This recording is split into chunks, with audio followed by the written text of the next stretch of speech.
चलिए अब स्टार्ट करते हैं।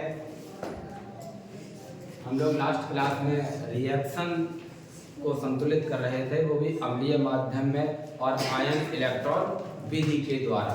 ठीक है ना। एक रिएक्शन को हमने सॉल्व करवा दिया था, ठीक है ना। अब हम एक दूसरी रिएक्शन को सॉल्व करेंगे। एक मैं रिएक्शन लिखता हूँ, उसको सॉल्व करना है आप सभी को, ठीक है ना। तो चलिए हम देखते हैं। रिएक्शन है, मैं लिखता हूँ रिएक्शन को Cr2O7 -2 Cr2O7 -2 plus Fe+2 Fe+2 plus H plus arrow Cr+3 plus Fe+3 plus H2O। ठीक है ना बच्चों। इस रिएक्शन को हम आयन इलेक्ट्रॉन विधि के द्वारा संतुलित करेंगे, बैलेंस करेंगे, ठीक है ना। सबसे पहले हमें क्या करना होता है कि दी गई समीकरण को, इक्वेशन को हम क्या करेंगे, लिख लेंगे। दिए गए समीकरण को हम सर्वप्रथम लिख लेंगे।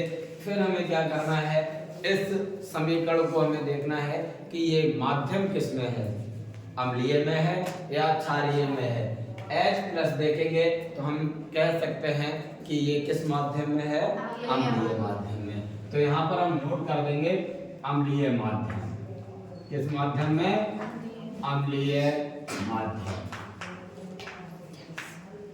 बच्चों सॉल्व करेंगे। अब सॉल्व करने के लिए पहला स्टेप बच्चों क्या होता है, सबसे पहला स्टेप है कि दिए गए समीकरण के दो अर्ध समीकरण लिखते हैं। पहला स्टेप क्या है, दिए गए समीकरण के दो अर्ध समीकरण लिखते हैं। ये दो अर्ध समीकरण कौन कौन से होते हैं, ऑक्सीकरण अर्ध समीकरण और अपचयन अर्ध समीकरण। ये प्रश्न भी पूछ लेता है कभी कभी कि बताओ जब हम किसी भी रिडॉक्स रिएक्शन के अर्ध समीकरण लिखते हैं तो वो अर्ध समीकरण कौन कौन से होते हैं, एक तो ऑक्सीकरण अर्ध समीकरण और दूसरा, ठीक है ना। तो चलिए देखते हैं। तो देखो Cr2O7 -2 एरो Cr+3, ठीक है ना। ठीक है, यहाँ पर Cr+6 में है, यहाँ पर +3 में है। धनात्मक ऑक्सीकरण संख्या में कमी क्या कहलाता है, अपचयन कहलाता है। अर्थात ये कौन सा समीकरण हो गया, अपचयन। यहाँ लिख सकते हैं अपचयन अर्ध समीकरण, अपचयन अर्ध समीकरण। इसको नंबर दे देते हैं बच्चों, समीकरण नंबर 1। दूसरा है Fe+2 एरो Fe+3। बच्चों धनात्मक ऑक्सीकरण संख्या में वृद्धि क्या कहलाता है, ऑक्सीकरण कहलाता है। क्या कहलाता है, ऑक्सीकरण। तो यहाँ पर लिख सकते हैं ऑक्सीकरण, ऑक्सीकरण अर्ध समीकरण, ऑक्सीकरण अर्ध समीकरण, समीकरण नंबर 2, ठीक है ना।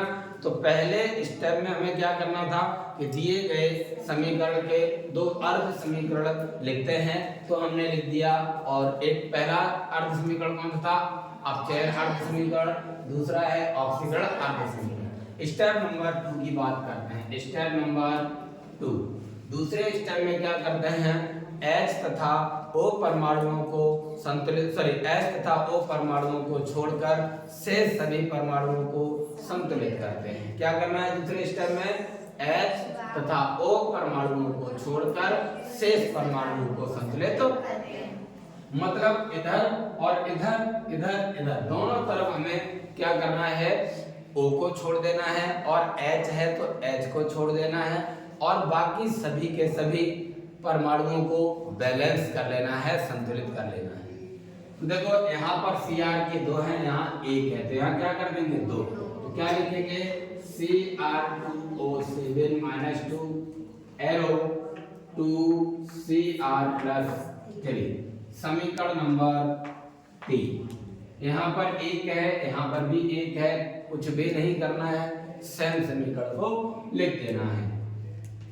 Fe plus 2 arrow Fe plus 3 समीकरण नंबर 4। स्टेप नंबर 3 में क्या करना होता है? स्टेप नंबर 3 में करना होता है H व O परमाणुओं को संतुलित क्या करना है? तीसरे स्टेप में H व O परमाणुओं को, अब हमें पहले में H और O को छोड़ दिया था, सॉरी दूसरे में क्या किया था? H व O को छोड़ा था, तीसरे में H और O को बैलेंस करेंगे। कैसे करना है ये देखते हैं हम लोग माध्यम में। अगर अम्लीय माध्यम है या क्षारीय माध्यम है, अम्लीय माध्यम में अलग तरह से, क्षारीय माध्यम में अलग तरह से। हम लोग पढ़ रहे हैं केवल अम्लीय माध्यम के लिए, ठीक है ना? तो चलिए हम बात करते हैं अम्लीय माध्यम के लिए। तो अम्लीय माध्यम के लिए क्या होता है? तीसरे स्टेप पहले समीकरण को लिख लेते हैं Cr2O7 -2 एरो 2Cr + 3। बच्चों क्या करना होता है? जिस तरफ जितने O परमाणु कम होते हैं या जिस तरफ जितने O परमाणु अधिक होते हैं, दोनों हम बात बता रहे हैं क्योंकि अलग अलग तरह से किताबों में लिखा होता है।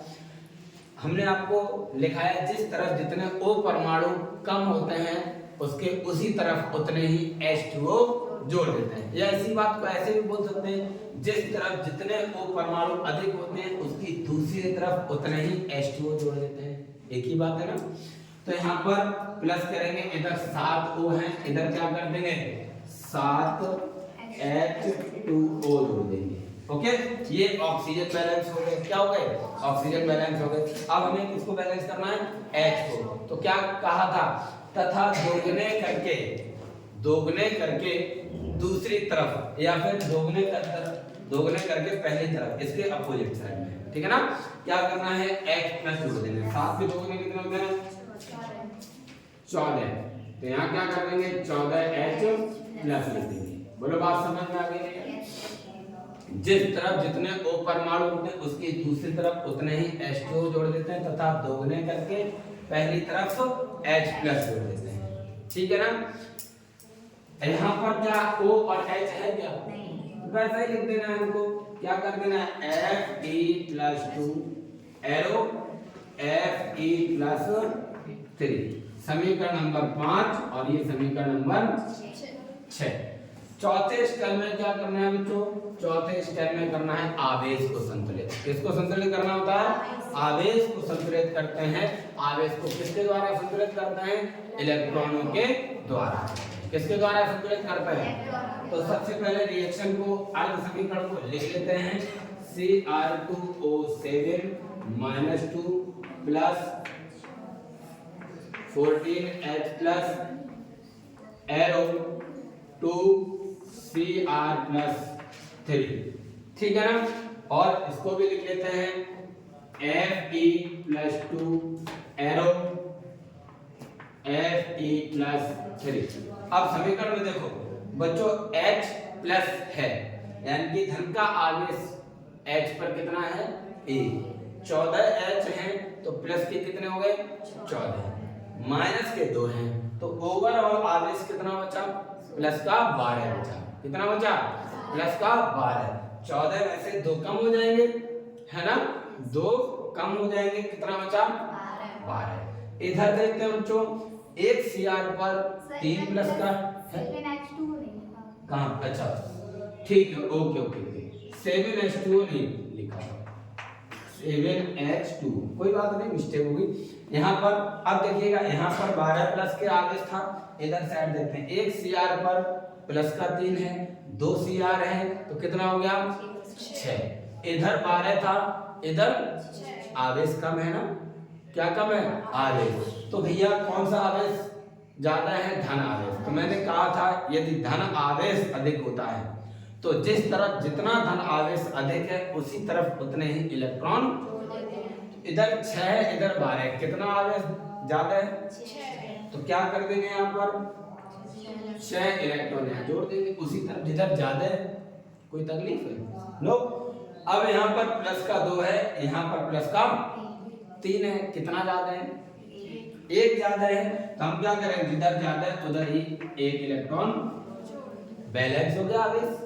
तो क्या करेंगे? समीकरण नंबर 7 और समीकरण नंबर अब क्या करेंगे पांचवें स्टेप में, स्टेप नंबर 5, इन इलेक्ट्रॉनों की संख्या का विपरीत क्रम में समीकरणों में गुणा करके समीकरण को जोड़ देते हैं, यही संतुलित समीकरण होता है। ठीक है ना। तो 1 का गुणा ऊपर करेंगे और 6 का गुणा नीचे वाले समीकरण में करेंगे, हो जाएगा बैलेंस। तो देखें 1 का करेंगे तो सेम आएगा Cr2O7 -2 plus 14H plus 6E minus arrow 2Cr plus 3 plus 7H2O, समीकरण नंबर 9।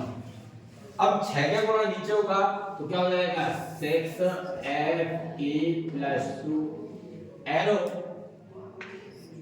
6Fe प्लस 3, समीकरण नंबर 10। क्या करना है इन समीकरणों को जोड़ देना है। क्या करना है, तो क्या हो जाएगा बच्चों, यहाँ कुछ गलत है क्या, यहाँ पर आएगा बच्चों प्लस 6E सॉरी 3E किसका है, अच्छा 6 है, ठीक है, ओके ओके 6E माइनस, अब ठीक है ना, समीकरण नंबर 10, ये इलेक्ट्रॉन से ये इलेक्ट्रॉन, ठीक है ना। बाकी इधर जो लिखा है वो इधर लिख देंगे, इधर लिखा है वो इधर लिख देंगे। तो देखो बच्चों Cr2O7 -2 plus 6Fe plus 2 plus 14H plus, ठीक है, कुछ और आएगा इधर, कुछ नहीं, arrow 2Cr plus 3 plus 6Fe plus 3 plus 7H2O, ठीक है ना। ये जो समीकरण आया यही क्या है, यही संतुलित समीकरण है, यही संतुलित समीकरण है, ठीक है ना। कर पाएंगे आप लोग। पहले स्टेप में क्या करना है, 2 अर्ध समीकरण लिखेंगे, दूसरे में H और O को छोड़कर शेष परमाणुओं को संतुलित करेंगे, तीसरे में H व O परमाणुओं को संतुलित करेंगे, चौथे में आवेश को इलेक्ट्रॉनों द्वारा संतुलित करेंगे, पांचवें में इलेक्ट्रॉनों की संख्या का विपरीत क्रम में गुणा करके समीकरण को जोड़ देंगे, जोड़ के जो समीकरण आएगा वही हमारा संतुलित समीकरण होगा। ओके, कोई तकलीफ है नहीं, इसको नोट करें, फिर हम दूसरा करते हैं।